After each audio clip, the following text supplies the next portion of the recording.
think we got a pretty good grasp on offense. Numbers have shown we've done a pretty good job. We've had a lot of good players. Don't get me wrong, that can hit. But we do have an offensive philosophy, things that have developed over the years. We feel like gives us the best chance to win games. And that's ultimately what we're trying to do as a hitter. It's not a selfish mentality. We're not looking at batting average.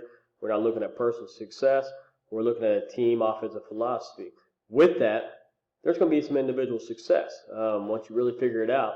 And if you're competing, doing whatever you can to help the team win, you'll find that you'll have a lot more individual success and sustain that over a longer period of time, which being a full season.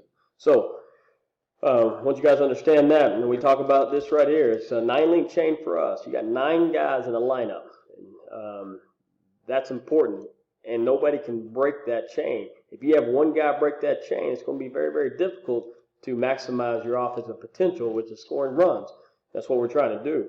If you have 2 guys in the chain, very difficult, and if 2 guys are back-to-back that I've noticed that don't have the right mindset and aren't doing the things inside the team philosophy, you're not going to score runs. You're going to have a hard time winning that game. So I want you guys to think of it that way. So everybody's got a job to do, and it starts with the philosophy. Understand what we're trying to do.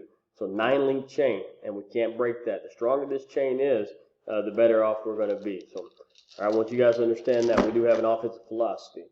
What it takes a few things. All right.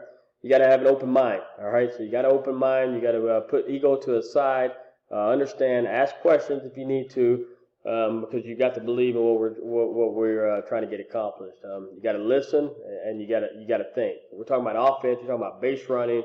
You're talking about execution, and everything inside a total team offense, all right? Ultimately, we're trying to score runs. So you got to have a high baseball IQ is what we're getting to. That takes that. Then it takes buy-in, all right? With that buy-in, well, I can show you stats, I can show you film, I can show you all these different things that we believe in, that our philosophy is going to, that our philosophy entails. Either way,